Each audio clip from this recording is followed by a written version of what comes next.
Bearcat fans, what's up? It's AB Stocks. We are joined today with Ashley Barlow, assistant coach and offensive coordinator for your 25-26 UC Bearcats.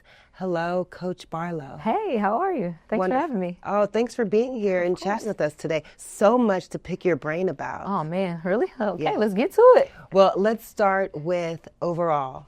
You are in your 10th season with Coach Merriweather, your 15th season overall as a coach. For sure. Talk to us a little bit about your experiences. Oh, man. Yeah, it's been a long ride, honestly. I've always actually wanted to coach. I just didn't know I'd be in it as soon as I was able to get into it. I was actually playing overseas after I got done playing at Notre Dame. And I got a phone call after that season of someone wanting me to be on their staff. And I was like, yeah, why not? It's something I've always wanted to do. So I spent 5 years coaching before I got with Trina. And then obviously I've been with her for the last going into year 10, and it's been amazing. She's awesome. I love her. I've actually known her since I was 8 years old, so she's literally a part of my family. So, yeah. So now you played at Notre Dame. I did. And we're going to get a little bit into that in a second. Okay. What's the connection? How did you meet Coach Merriweather? Okay, so I grew up playing with boys in Indianapolis, and my dad was like, I think she's going to need to play with some girls here shortly. And he remembered playing with somebody growing up in high school, and he remembered that he had a youth mentoring program called The Family out of Indianapolis. So we went over there, and I've been playing with them ever since. So her dad and my dad actually have known each other for a very, very long time. So when I got over there, I was 8 years old, and I've been playing with them. Well, I played with them from 8 to 18, and then she told me one day that she was going to be a head coach, and that she was going to call me to be on her staff, and that actually happened. When she became a head coach, she called me, and here I am, been on her staff since day one. So when the word family is used, it resonates with you on a different, deeper level. For sure, much deeper. Again, she's known me my entire life, basically, almost 30 years, which is kind of crazy to think about anyway. So, yeah, family on a different level, knowing her dad. He calls me his player. So, yeah. So Coach Merriweather, Papa Coach Merriweather. Papa Coach Merriweather, yes. Okay. What are some of his coaching traits that you think have now resonated and you see flourishing in Coach Katrina Merriweather? Yeah, it's kind of crazy because when I went on my interview, we actually went into a workout, and I was like, this is literally the stuff that we did when I was 8 years old. So it's literally the fundamentals of the game. So we were working on footwork, inside pivots, we were working on ball handling, working on a way to get your shots off, just literally the fundamentals of the game. And that's literally what we were doing when we were coaching, when we first started, when we were at Wright State. So everything literally has carried over, and we're still doing those things to this day, just to make sure the kids have the fundamentals of what they're supposed to be doing out there on the basketball court. Okay, so speaking of fundamentals, you as a player, top notch. Now, I don't want to mess this up, so let's make sure we get it right. Okay. Ashley Barlow at the University of Notre Dame, Fighting Irish, the only player in Notre Dame history, male or female, to eclipse 1,000 points, 500 rebounds, 250 assists, and 250 steals. Nice. Yeah. Yeah. I just prided myself on being able to be on the court. So whatever my team needed me to do, that's what I was going to do, whether it was score the ball, whether it was rebound the ball, whether it get a defensive stop, or make a play for one of my teammates. So I have to credit my teammates for allowing me to be the person that I actually like to be and doing whatever I needed to do to be able to get on the court. So you've played with some greats. I mean, obviously, when you think about women's basketball and the players who have come from the program, Notre Dame's program, from the Cincinnati program, the long line of pros, what are some of those intangible tools and then some of those skill sets that you try to instill in the players? Well, what we just talked about first of all, is just the fundamentals of the game. Like, you've got to be able to have the ground zero work for you to be able to get to the level that those players are on. And then discipline is also another one, like being able to come in, show up every day, and get done what you need to get done. And then lastly, accountability, being able to be accountable for yourself, but also the people that are around you on a daily basis, so that you can not only hold yourself accountable, but the people that are going to go to battle with you every single day. Okay, so battling every day. Mm-hmm. As a coach, you're out there every day at practice. Mm-hmm. It can be a grind. For sure. What are some things that keep you motivated? I just love to see the growth and the journey of our kids.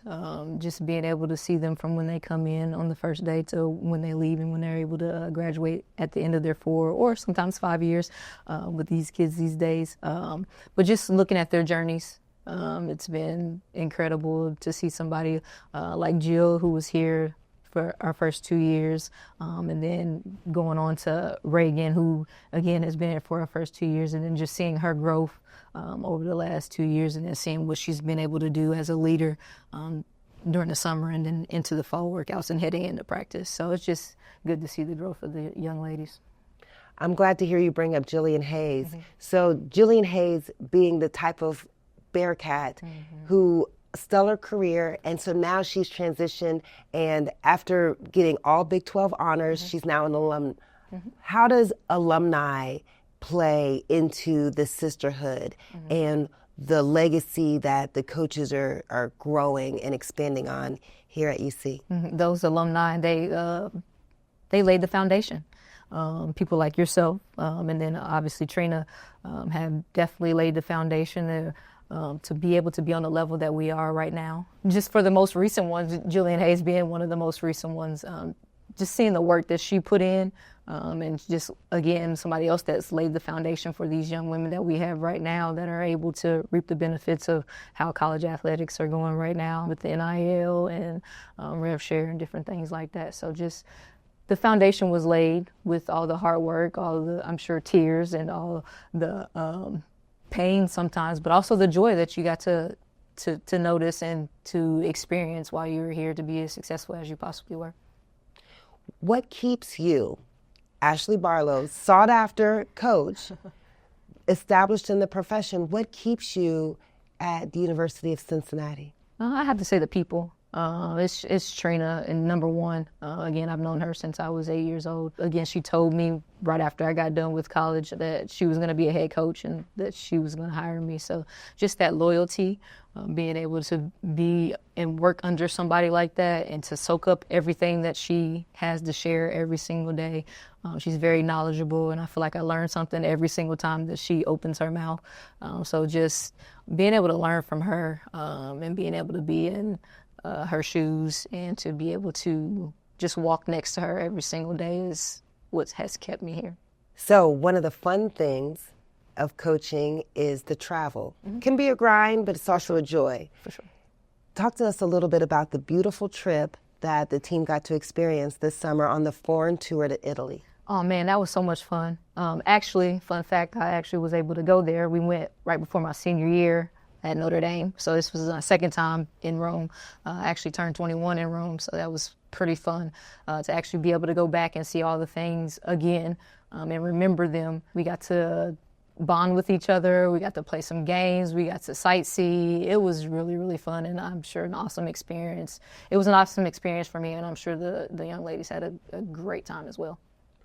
What are some of the benefits of, because that's a big investment, For sure. An investment of time, an investment of resources. What are some of the benefits? What did you all get out of that experience? Well, first and foremost, we got 10 extra practices. We've already gotten to go through a full practice because with the rules and being able to go overseas and play, the NCAA allows you to practice a little bit more. So that's number one, being able to benefit from 10 additional practices before practices even start. Number two, again, building some chemistry with our young team. We've got 6 freshmen, 2 newcomers, so a total of 8 new people. So being able to mesh those people and being able to see some of the things that we've been working on come to fruition was pretty fun and pretty exciting. So in your 3 seasons at University of Cincinnati, each season the team has gotten visibly and progressively better. Yeah, for sure. The record has improved, the production on the court, and the accolades and the recognition nationally is continuing to grow. Mm-hmm. There's a quote from a reporter for ESPN who talked about the aggressive punch of the Bearcat perimeter play. Yeah. I'm just going to start off with Reagan, like her intensity, her competitiveness, her improvement over these last 2 years. Like she's stepping into her own, being a very good leader for us. And then I'm going to go to Maya Perry, seeing her and what she was able to do while we were overseas. She can shoot the ball really, really well. And then the head of the snake, I'm going to call it Kalia, our freshman point guard. She's very heady with the ball. She knows when it needs to be for a teammate. She knows when it needs to be for herself. She knows how to slow the game down or speed the pace up. And just very, very heady point guard to be so young. I'm excited to see her and watch her grow. And then we've got Joya Crawford, who, like you're saying, aggressive downhill, is going to get in your face defensively, wants all the smoke. Callie Barrett, somebody that's very versatile. You see her playing the 1 through the 4 for us. If we go small, I don't know. Maybe she'll even play the 5. I don't know. But for sure, very versatile. She can handle the ball. She's very calm. She doesn't let anybody speed her up. And then we've got Paige Whitted, very skilled.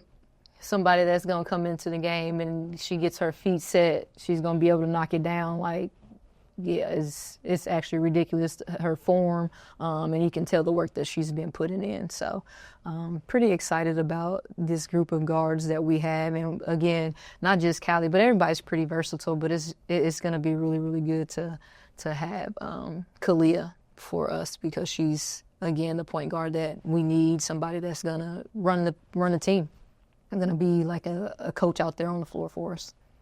What else can we look forward to this season for the newcomers? Just being able to be aggressive, like you said. They're going to play hard. Again, very, very competitive group of kids that we have, and I think the newcomers have a lot to do with that. They don't like to lose, and you can tell when we're out there doing any type of drill. Whenever we put it up as a competition, everybody is on board. Everybody is locked in and ready to go get a win. Nice. Okay, speaking of locked in, part of the student-athlete experience is the student. Yes. And the academic portion. That takes a considerable amount of lock-in. Sure. So talk to us about the players and what they have to do, the commitment it takes for them to be locked in academically. Well, academically, they do a great job here. Shout out to our 5th floor academic SAS staff that we have here.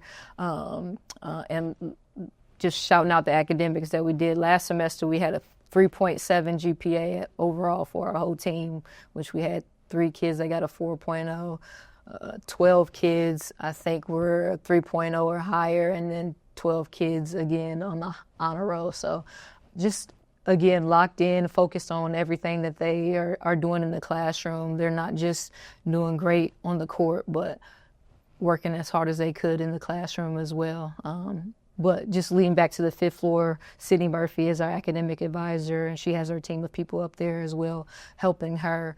But our young ladies, they go into club, is what they call study hall here, every day, getting their work done. She makes sure, our academic advisor, we call her Murph, makes sure that they get their work done. They can be in there Monday through Friday. They can be there Monday, Tuesday, Wednesday. Just whenever they get their work done, they're able to get out. So it's a testament to not only the staff up there, but also our young women who are getting their work done and being able to go home and get stuff done so that when they come back the next day that they can be let out of study hall or club. The club. Mm-hmm. Going to club is going to study hall. It's going to study hall is what they call it, club here. Yeah. So how does it work on the road? With travel, how does a team have 12 student athletes with over a 3.0 GPA? Again, a testament to our young women being able to, first of all, try and get their work done before we have to leave and go on the road, but then also making time for themselves to be able to get it done. Now, we do schedule some time in the meeting room for them to get their work done.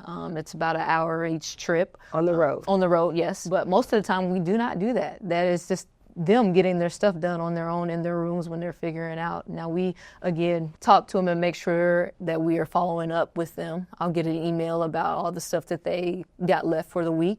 Sometimes they'll have 3 or 4 assignments left, and we'll just follow up and check in with them to make sure that they're getting it done. But most of the time, I don't even have to do that. We don't have to do that. They're on top of their stuff, and that would show in the 3.7 GPA we were able to get last semester.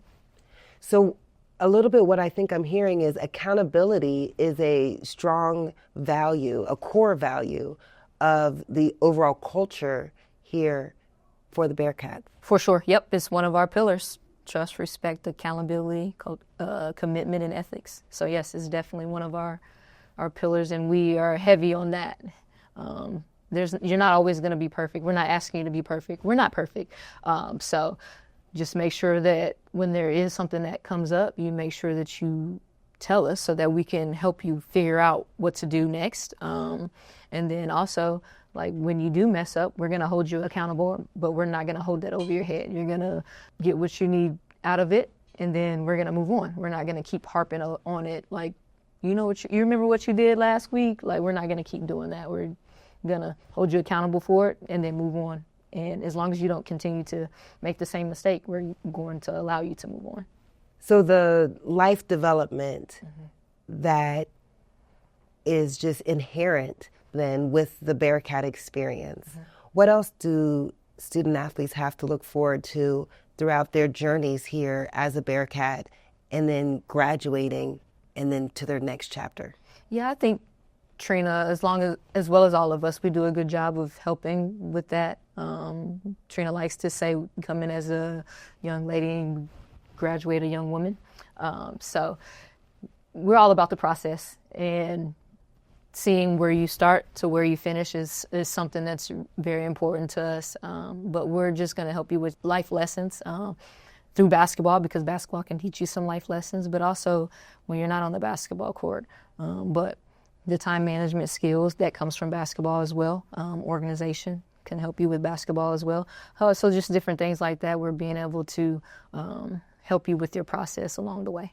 And what are some of those pillars that you feel really stand out in regards to your role and your relationships and your impact in the program?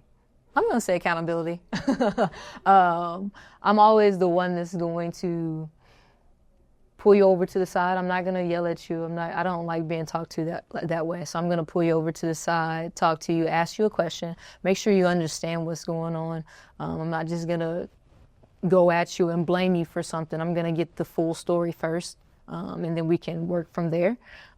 But yeah, definitely accountability, making sure that you're staying on top of everything that you've got to do. And if you're not, we're going to figure out a way to help you get to that, and again, be able to move on afterwards. Beautiful, beautiful. Ashley, one last question here as we continue. Ubuntu, what does that mean to you? I am who I am because of who we all are. We cannot be the group that we are. We cannot show the camaraderie that we do without everybody. It takes every single person. It's not just one person. It's everybody.